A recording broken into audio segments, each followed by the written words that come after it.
I'm close to getting on Bettina's good side. Sabihan mo na yung mga tao mo, kailangan mas guluhin pa ang mga Jew. Napansin nila Lola Nene at Monchi na aligaga si Bingo habang nagbibihis na nakailang damit na siya at pabalik-balik sa salamin kaya nilapitan nila ang binata.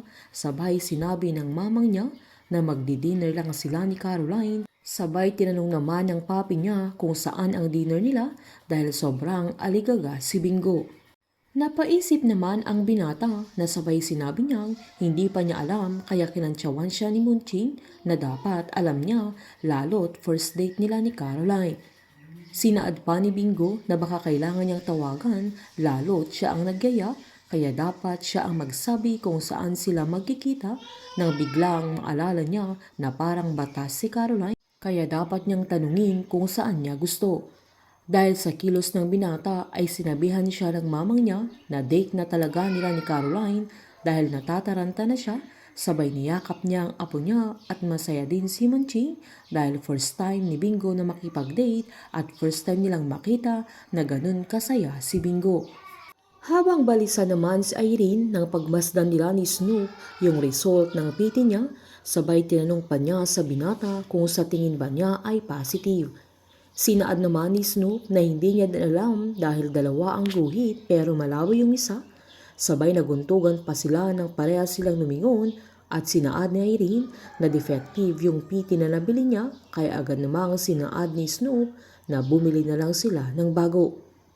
Giniit naman ni Irene na tama na yung isa at hindi na niya uulitin pa, sabay sinabi niyang dahil parehas na silang matino sa sandaling yan, ay kailangan na nilang alalahanin kung ano talaga ang ginawa nila sa araw na nalasing sila na pinagbigyan naman ni Snoop dahil turn back time ang gusto ni Irene, sabay sinabihan niya ang dalaga na bilisan niya dahil masisira na ang katinuan niya kay Irene.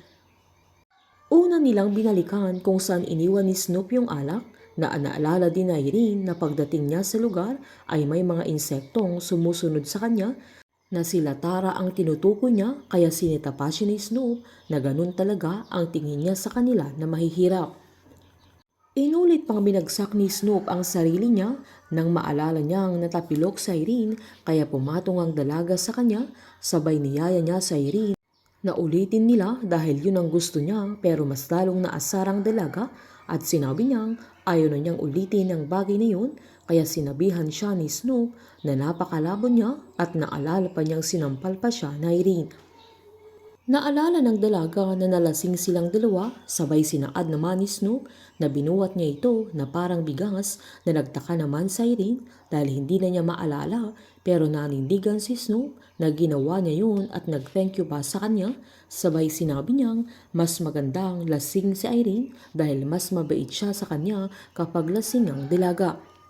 Mas natakot si Irene nang sabihin ni Snoop na sunod na nangyari ay binuhat niya ang dalaga papunta sa kwarto niya.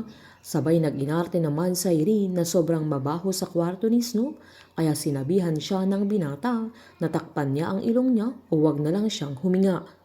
Nang nasa kwarto na sila ni Snoop ay wala pa ring maalala sa Irene kaya giniit din ni Snoop na araw-araw siyang natutulog sa kwarto niya pero wala talaga siyang maalala.